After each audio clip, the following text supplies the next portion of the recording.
বন্ধুরা, নিত্য নতুন কার্টুন ভিডিও পেতে চ্যানেলটিকে সাবস্ক্রাইব করুন। বেল বাটনটি ক্লিক করুন। দোস্ত, তোরা একটা পরামর্শ দে তো। বাড়ি থেকে তো আমাকে খুব বিয়ের জন্য চাপ দিচ্ছে। সবাই জানতে যাচ্ছে আমার কি কোনো পছন্দের মানুষ আছে কিনা। তা তোর পরিবার তোর ঠিকই বলেছে, বিয়ে তো করতেই হবে, কিন্তু তোর তো পছন্দের মানুষ নাই, আর সেটা আসবেই কোথা থেকে? তুই তো বিয়ের আগে প্রেমকেই পছন্দ করিস না। কিন্তু বন্ধু, এই যুগে কি প্রেম ছাড়া বিয়ে করলে সংসার টিকবে? কারণ প্রত্যেকটা মেয়েই তো জোড়ায় জোড়ায় সেট আপ করা, তাহলে সে জোড়া ছেড়ে তোর সাথে কিভাবে সংসার করবে? সে যা হবার হবে তা নিয়ে আমি চিন্তা করি না, কিন্তু আমি বিয়ের আগে প্রেম করব না। প্রেম করলে বিয়ের পরেই করব। ঠিক আছে বন্ধু, আমরাও চাই তুই তোর জায়গা থেকে সৎ থাক, কারণ সৎ লোককে সবাই ভালোবাসে, এমনকি আল্লাহ। কিরে ব্যাপার বন্ধু, এই মেয়েগুলো আবার এদিক দিয়ে কোথায় যায়? এটা তো আমাদের গ্রামের দিকে যাচ্ছি, আর আগে তো কখনো দেখি নাই।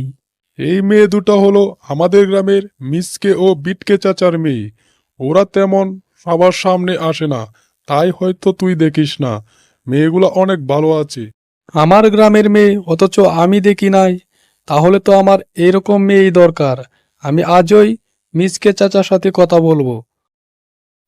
যাই, এখন মিসকে চাচাকে খুঁজে বের করি। মেয়েকে যেহেতু পছন্দ হয়েছে, তাহলে বাপকে প্রপোজটা করে দেই। হগো শুনছো, বোনের অবস্থা তো তেমন একটা ভালো না। আমাদের মেয়েটা তো দেখতে দেখতে অনেকটা বড় হয়ে গেছে। তুমি কি কোনো কিছু চিন্তা করতেছো? যদি কোনো সমস্যা হয়ে যায় তাহলে তো সব সর্বনাশ হয়ে যাবে। মনের অবস্থা ভালো না, তা তুমি ঠিক বলেছ, কিন্তু এত চিন্তা করতে হবে না। আল্লাহ পাক নিশ্চয়ই আমাদের জন্য ভালো কিছু রেখেছেন। ধৈর্য ধরো, একটা কিছুর ব্যবস্থা ঠিকই হবে। নিশ্চয়ই আমরা ভালো কোনো সম্বন্ধ পাবো আমাদের মেয়ের জন্য। তাই যেন হয়। আমার অনেক চিন্তা, আল্লাহ পাক যেন আমাদের মেয়ের জন্য একটা ভালো সম্বন্ধ এনে দেয়। তারপর একদিন মিচকে আর গিট্টুর প্রতিমধ্য দেখা হয়ে যায়। আসসালামু আলাইকুম চাচা, কেমন আছেন আপনি? আমি আপনাকেই খুঁজতেছিলাম মনে মনে। যাক, পেয়ে গেছি, অনেক ভালো হয়েছে, নয়তো আপনার কাছে আবার যেতে হতো। তা বাবা গিট্টু, তুমি আমাকে খুঁজছো কিসের জন্য? কি দরকার আমার কাছে? আচ্ছা ঠিক আছে, তুমি বলো সব, আমি শুনি। চাচা, আমি কোনো রাগ ডাক করব না, কারণ আমি যা বলি সরাসরি বলতে পছন্দ করি। সত্য কথার উপর আল্লাহর রহমত থাকে। তা বাবা, তুমি কি বলবে সরাসরি আমাকে বলতে পারো, আমি কোনো কিছু মনে করব না। চাচা, আমাকে বাড়ি থেকে খুব প্রেসার দেওয়া হচ্ছে বিয়ে করার জন্য। আর বিয়ে তো একটা মহৎ বিষয়, আর তার জন্য একটা ভালো মেয়ের দরকার। তা তো অবশ্যই বাবা, একটা মেয়ের জন্য যেমন একটা ভালো ছেলের দরকার, ঠিক তেমনি একটা ছেলের জন্য একটা ভালো মেয়ের দরকার।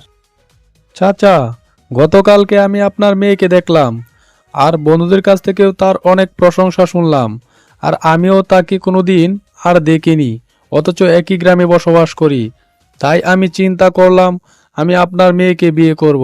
তাই আপনার মেয়েকে কোনো কিছু না বলে সরাসরি আপনাকেই বললাম। ঠিক আছে বাবা, তোমার সততা আমার পছন্দ হয়েছে। আমি বাড়িতে গিয়ে সবাইকে বলি, যদি সবাই রাজি থাকে তাহলে তোমার কাছে বিয়ে দিতে আমার কোনো আপত্তি নেই। আচ্ছা সকিনা, গিট্টু শিয়াল কি কোনো প্রকার তোমাকে কোনো বিরক্ত করে? না বাবা, আমি তো গিট্টু শিয়ালকে চিনি না। তাহলে ঠিক আছে, এই যে সকিনার মা, আমরা একটা সৎ ছেলে পেয়ে গেছি আমাদের সকিনার জন্য। তা কোথায় পেলে তুমি সৎ ছেলে? আমাদের পাশের বনের গিট্টু শিয়াল, সে অনেক ভালো ছেলে, তার প্রশংসা সবাই করে। আমাদের মেয়েকে দেখে তার পছন্দ হয়েছে, কিন্তু দেখো সে মেয়েকে কোনো কিছু বলেনি, সরাসরি আমাকে বলেছে। এতেই বোঝা যা ছেলেটি অনেক সৎ।